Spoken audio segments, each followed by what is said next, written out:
अगर आप भी पॉकेटली ऐप से लोन लेना चाहते हैं, लोन ले चुके हैं, लोन लेने का सोच रहे हैं, तो पहले इस वीडियो को देख लें। इस वीडियो के अंदर 5 ऐसे कस्टमर्स जिन लोगों ने इससे लोन लिया था उनका रिव्यूज आपको सुनाने वाला हूं कि उनके साथ क्या गुजरी। जिन लोगों ने लोन लिया उन लोगों ने, कुछ लोग लोन वापस दे पाए, कुछ नहीं दे पाए, कुछ लोग टाइमली दे पाए, कुछ लोग लेट हो गए, तो उनके साथ क्या गुजरी उससे आप डिसाइड कर सकें कि आपने इस पर लोन लेना है या नहीं। सेकंड चीज, ये आरबीआई से रजिस्टर्ड है या नहीं। थर्ड चीज, अगर आप इससे लोन लेते हैं तो आपको वापस कितने करने पड़ेंगे, आप खुद कैसे देख सकते हैं।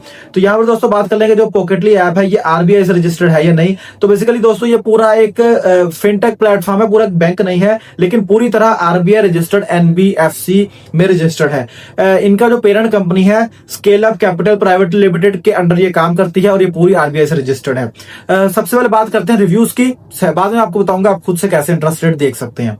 अच्छा, तो यहाँ पर पहला जो रिव्यू है, ये रिव्यूज मैंने अलग जगह से, डिफरेंट जगह से उठाए हैं। मैंने यहाँ पर गूगल प्ले स्टोर से उठाए हैं, मैंने यूट्यूब की वीडियो से उठाए हैं, मैंने गूगल फॉर्म से उठाए हैं, मैंने आरबीआई की वेबसाइट से उठाए हैं, काफी जगह से मैंने उठाए हैं। तो यहाँ पर पहला रिव्यू है करण जोशी, पुणे।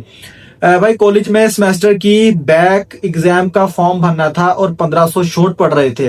घर वालों से मंगवाने में डर लग रहा था। पॉकेटली पर मैंने अपना स्टूडेंट आईडी कार्ड अपलोड किया और 10 मिनट में लिमिट मिल गई।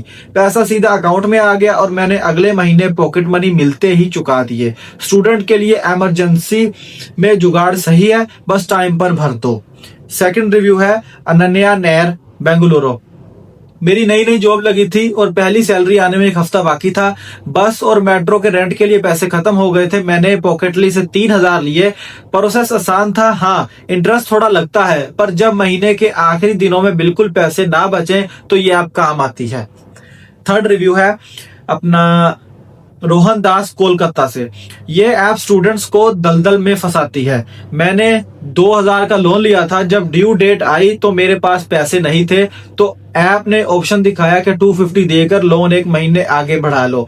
मैंने 3 बार 250 देकर एक्सटेंड किया। बाद में समझ आया कि मैं 750 तो सिर्फ एक्सटेंशन फी दे चुका हूं और मेरा 2000 का लोन अभी भी वैसा का वैसा ही खड़ा है। ये बिल्कुल लूट है।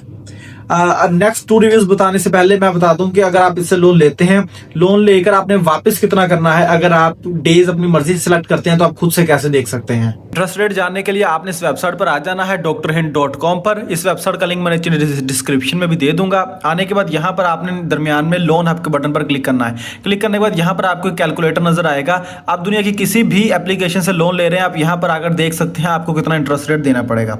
अब यहाँ पर सबसे पहले आपने वो अमाउंट लिखनी है कि जितना आप लोन लेना चाहते हैं। एग्जाम्पल के लिए मैं यहाँ पर 1 लाख लिख लेता हूँ। यहाँ पर आपने वो इंटरेस्ट रेट लिखना है जो आपको वो एप्लीकेशन शो करवा रही है। अब नॉर्मल इन एप्लीकेशंस का जो इंटरेस्ट रेट होता है वो 30% से ज़्यादा ही होता है एनुअली, लेकिन यहाँ पर अगर मैं 50% लिख लेता हूँ तो 50% लिख लिया। अब आपने बताना है कि आप कितने वीक्स के लिए, डेज के लिए या मंथ्स के लिए लेते हैं। अगर मैं यहाँ पर मंथ्स लिखता हूँ और 3 मंथ्स लिखता हूँ तो देखें कि मंथली EMI कितनी देनी पड़ेगी और टोटल आपको इंटरेस्ट ऊपर कितना देना पड़ेगा। आप 1 लाख लेते हैं तो आपको 12,500 3 महीने के अंदर अंदर इनको ऊपर देना पड़ेगा, यानी कि टोटल आपको 1,12,500 देने पड़ेंगे।